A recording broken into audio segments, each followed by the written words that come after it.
सुहानी यही सब सोच रही थी कि तभी उसकी नजर अपने कमरे की खिड़की पर जाती है। एक पल के लिए उसे ऐसा लगता है जैसे कोई खिड़की के बाहर खड़ा उसे देख रहा था। पहले तो वो थोड़ा घबरा जाती है, फिर हिम्मत करके उठती है और धीरे धीरे आगे बढ़ती है। वो खिड़की के पास जाकर बाहर की ओर देखती है, लेकिन खिड़की के आसपास कोई भी नहीं था। सुहानी बाहर देखते हुए कहती है, शायद कोई चिड़िया होगी। वो खिड़की को बंद कर देती है और अपने बेड पर आकर सो जाती है। लेकिन खिड़की के बाहर एक आदमी खड़ा था जो एकटक सुहानी को देख रहा था। रात के 3 बज रहे थे। पूरे शहर में अंधेरा और सन्नाटा छाया हुआ था। उस घने अंधेरे के बीच पहाड़ी पर बना सेंट थॉमस कॉलेज बहुत डरावना दिख रहा था। कॉलेज के पीछे सुहानी उसी बरगद के पेड़ के पास खड़ी उसे एकटक देख रही थी। वो उस आवाज को सुनने की कोशिश कर रही थी जो बरगद के पेड़ से आ रही थी। इस बार सुहानी को वो आवाज बिल्कुल साफ सुनाई दे रही थी। वो आवाज बस एक ही बात कह रही थी, प्लीज मेरी मदद करो, मुझे आजाद कर दो। सुहानी उस पेड़ को देखते हुए कहती है, कौन हो तुम यहाँ कैसे फंस गई हो? और मैं तुम्हें कैसे आजाद कर सकती हूँ? वो आवाज सुहानी से कहती है, तुम इस पेड़ पर बंधे हुए लाल धागे को। सुहानी इतना ही सुन पाई थी कि तभी कोई पीछे से उसके कंधे पर हाथ रख देता है। सुहानी फौरन पीछे मुड़कर देखती है तो वहां युवराज खड़ा था। युवराज को देखकर सुहानी बुरी तरह से डर जाती है, लेकिन फिर उसकी नींद खुल जाती है। सुहानी परेशान होकर अपने आसपास देखती है और खुद को अपने बेड पर पाती है।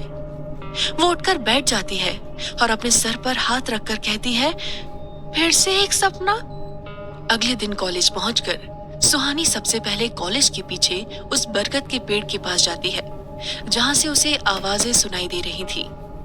पेड़ के पास पहुंचकर वो देखती है कि वहां पहले से ही एक लड़का खड़ा था। उस लड़के का चेहरा पेड़ की तरफ था और उसकी पीठ सुहानी की तरफ। सुहानी को उसका चेहरा नहीं दिख रहा था। ये देखकर सुहानी कहती है, यहाँ तो किसी का भी आना अलाउड नहीं है, फिर ये कौन है? सुहानी धीरे धीरे कदमों से उस लड़के के ठीक पीछे आ जाती है। उस लड़के को इस बात का एहसास नहीं था कि कोई उसके पीछे खड़ा है। वो बस उस पेड़ को ही देख रहा था। वो लड़का पेड़ को देखते हुए कहता है, सॉरी सृष्टि, तुम्हारी इस हालत का जिम्मेदार मैं हूं। ये सुनकर सुहानी चौंक जाती है। वो समझ जाती है कि उसके सामने खड़ा लड़का युवराज ही है। वो युवराज की आवाज को अच्छे से पहचानती थी।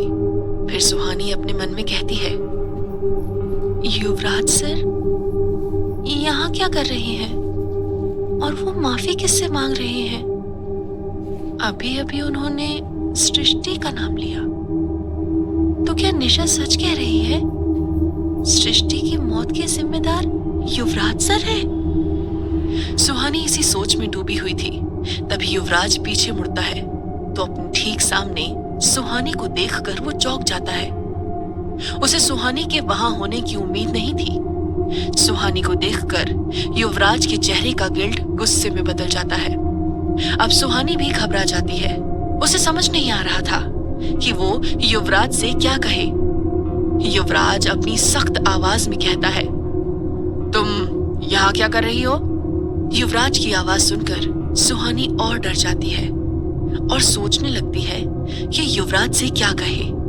तभी उसे कुछ याद आता है और वो अपनी घबराहट छुपाते हुए कहती है, सर वो मुझे आपको थैंक्स कहना था। युवराज उसी अंदाज में कहता है, क्यों? तो सुहानी जवाब देती है, उस रात मेरी जान बचाने के लिए। युवराज अनजान बनकर कहता है, What do you mean? मैंने तुम्हारी जान कब बचाई? युवराज सुहानी को इस तरह से देख रहा था जैसे इससे पहले उसने सुहानी को देखा ही नहीं हो। सुहानी उसे हैरानी भरी नजरों से देख कहती है, सर, उस रात पुरानी रोड पर जब मैं अकेली हॉस्टल जा रही थी और कोई मेरा पीछा कर रहा था, तब आपने ही मुझे हॉस्टल तक सेफली छोड़ा था। युवराज सुहानी की आंखों में देखते हुए कहता है, तुम्हें अपने दिमाग का इलाज कराने की जरूरत है, मैं तुम्हें जानता भी नहीं। ये कहकर युवराज वहां से जाने लगता है। युवराज ने अभी 2-3 कदम ही आगे बढ़ाए थे, तभी सुहानी पीछे से कहती है, मुझे भी वो आवाजें सुनाई देती हैं। ये सुनकर युवराज के कदम रुक जाते हैं और उसकी आंखें गहरी हो जाती हैं। वो बिना पीछे मुड़े ही कड़क लहजे में कहता है, कैसी आवाजें? तो सुहानी हिम्मत जुटाते हुए कहती है, इस पेड़ से आने वाली आवाजें जो एक लड़की की है। सुहानी के ऐसा कहते ही युवराज के चेहरे के एक्सप्रेशन बदल जाते हैं। उसे काफी हैरानी होती है, लेकिन वो अपनी हैरानी जाहिर नहीं होने देता। वो फिर सुहानी की तरफ मुड़ता है और उसके सामने जाकर खड़ा हो जाता है और कहता है, और क्या कहती हैं वो आवाजें? तो सुहानी जवाब देती है, वो मदद मांगती है। युवराज चेहरे पर बिना किसी एक्सप्रेशन के साथ सुहानी के करीब जाने लगता है। ये देख सुहानी को अब युवराज से डर लग रहा था। युवराज अपना चेहरा सुहानी के पास ले जाकर उसकी आंखों में देखते हुए कहता है, अब मुझे यकीन हो गया है, तुम्हें इलाज की सख्त जरूरत है। तुम्हारा दिमाग सच में खराब हो चुका है। ये कहकर युवराज वहां से चला जाता है और सुहानी वहीं खड़ी रह जाती है।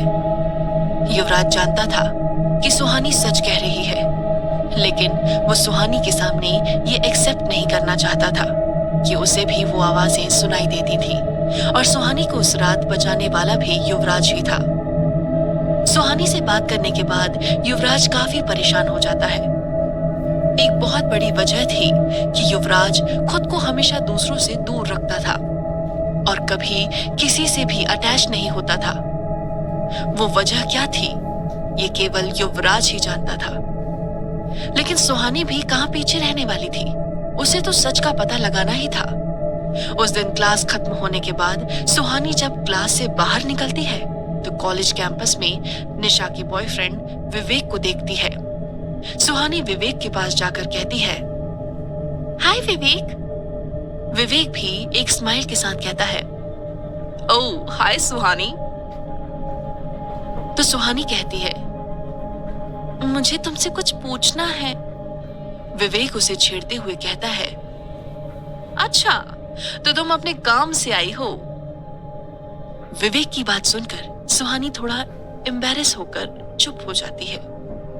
सुहानी को ऐसा देखकर विवेक हंसते हुए कहता है, अरे मैं तो बस मजाक कर रहा था, पूछो पूछो तुम क्या पूछना चाहती हो।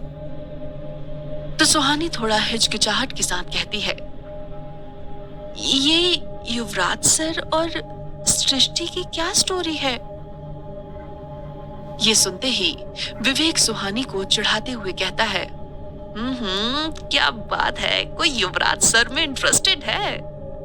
विवेक के ऐसा कहने पर सुहानी घूर कर उसे देखती है तो सुहानी के एक्सप्रेशन देखकर विवेक सुहानी को शांत कराते हुए कहता है, अरे अरे गुस्सा मत हो, मैं तुम्हें बताता हूँ। विवेक आगे कहता है, बात आज से 3 महीने पहले की है। 3 महीने पहले मैं और निशा ने इस कॉलेज में एडमिशन लिया था। तब सृष्टि 2nd ईयर में थी। सृष्टि निशा की रूममेट थी। हॉस्टल का जो बेड है ना, जो अभी तुम्हारा है, वो पहले सृष्टि का था। हमें कॉलेज आते ही पता चल गया था कि सृष्टि युवराज सर से पागलों की तरह प्यार करती है, लेकिन युवराज सर को सृष्टि में कोई इंटरेस्ट नहीं था। सृष्टि तरह तरह से युवराज सर के करीब जाने की कोशिश करती रहती थी, लेकिन युवराज सर उससे दूर ही रहते थे। पता नहीं क्यों, लेकिन धीरे धीरे सृष्टि अपनी मेंटल स्टेबिलिटी खोने लगी थी। एक रात हमारी फ्रेशर्स पार्टी थी। उस रात सृष्टि ने सबके सामने युवराज सर को प्रपोज कर दिया। युवराज सर उसकी इस हरकत से काफी गुस्सा हो गए थे। उन्होंने सृष्टि को सबके सामने बहुत बुरी तरह से डांट दिया और खुद से दूर रहने की वार्निंग भी दी थी। शायद इसी इंसिडेंट से सृष्टि काफी परेशान हो गई थी। फिर पता नहीं क्या हुआ, एक सुबह हमें उसकी डेड बॉडी उस बरगद के पेड़ पर लटकी हुई मिली। सृष्टि ने सुसाइड कर लिया था। सृष्टि निशा की रूममेट थी और उससे काफी अटैच्ड थी। निशा पर इस हादसे का काफी बुरा असर पड़ा था, इसीलिए वो युवराज से नाराज रहती है। सुहानी गौर से विवेक की बातें सुन रही थी। फिर वो एक गहरी सांस लेकर कहती है, तुम्हें क्या लगता है इस एक्सीडेंट में युवराज सर की गलती थी? विवेक कुछ सोचते हुए कहता है, निशा से कहना मत, लेकिन मुझे इसमें युवराज सर की कोई गलती नहीं लगती। हाँ, उन्हें उस रात सृष्टि को इतनी बुरी तरह से नहीं डांटना चाहिए था, लेकिन उस लड़की ने युवराज सर को बहुत परेशान कर दिया था। आफ्टर ऑल युवराज सर कॉलेज के प्रोफेसर हैं, उनकी भी कोई रेपुटेशन है जो सृष्टि की वजह से खराब हो रही थी। विवेक की सारी बातें सुनकर सुहानी कुछ सोचते हुए कहती है, सुहानी के चेहरे के एक्सप्रेशन देखकर विवेक कहता है, लेकिन तुम्हारे लिए मेरे पास एक एडवाइस है। सुहानी क्यूरियस होकर कहती है, कैसी एडवाइस? विवेक हल्की मुस्कुराहट के साथ सुहानी को छेड़ते हुए कहता है, आई नो युवराज सर काफी स्मार्ट और गुड लुकिंग है, लेकिन तुम उनके चक्कर में मत पड़ना, वहां तुम्हारी दाल नहीं गलने वाली है। विवेक की ये बात सुनकर सुहानी के चेहरे पर एक स्माइल आ जाती है और फिर वो दोनों हंसने लगते हैं। इस बीच निशा वहां आ जाती है और दोनों को हंसते हुए देखकर कहती है, ये क्या हो रहा है मेरे पीठ पीछे?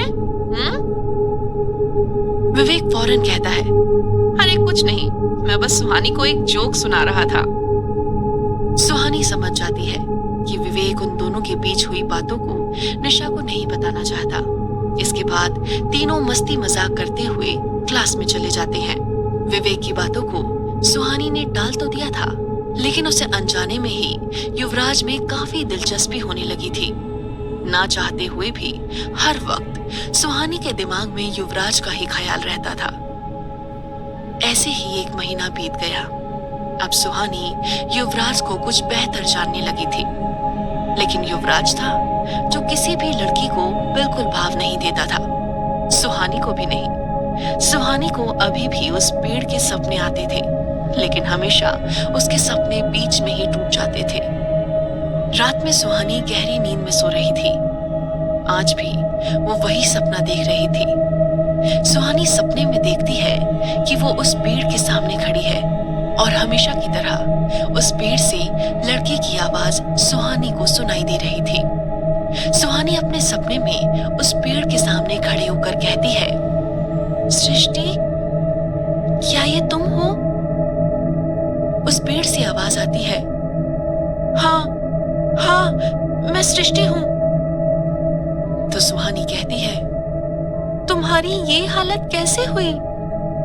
सुहानी को जवाब मिलता है, मेरी ये हालत उस साए ने की है। सुहानी चौंक जाती है और उस पेड़ की तरफ देखते हुए कहती है, किस साए ने? उस पेड़ से फिर से आवाज आती है, उस विशिंग वेल वाले साए ने, जो पुराने रोड के पास लोगों का शिकार करता है। सुहानी हैरानी से कहती है, तो क्या वो कहानी सच है? तुम्हारी मौत की वजह वो साया है? उस पेड़ से आवाज आती है, हाँ हाँ। सुहानी फिर कहती है, लेकिन मैं तुम्हारी कैसे मदद कर सकती हूँ? उस पेड़ से जवाब आता है, मुझे तंत्र विद्या से यहाँ बांध दिया गया है, जिस वजह से मुझे मुक्ति नहीं मिल पा रही है। इस पेड़ पर जो लाल रंग का धागा बंधा है, उसे तुम्हें कल रात 12 बजे खोलना होगा। ऐसा करते ही मैं मुक्त हो जाऊंगी, पर ध्यान रखना, वो साया तुम्हें ऐसा करने से रोकने की कोशिश करेगा। सुहानी बौखलाहट के साथ कहती है, लेकिन उस साए ने तुम्हें बांधकर क्यों रखा है? इससे पहले सुहानी इस सवाल का जवाब जान पाती, उसकी नींद खुल जाती है और नींद खुलने पर सुहानी खुद को अपने हॉस्टल के बेड पर लेटी हुई पाती है। वो एक लंबी सांस लेती है और अपने बेड पर बैठ जाती है। वो अपना सर पकड़कर कहती है, फिर से वही सपना? सुहानी कुछ सोचते हुए आगे कहती है, क्या ये सिर्फ एक सपना था या फिर सच में सृष्टि मुझसे कुछ कहना चाहती है? नहीं नहीं नहीं, ऐसा कैसे हो सकता है? वो बस एक सपना ही था। हाँ, सपना ही था। मैं आजकल कुछ भी सोचने लगी हूँ।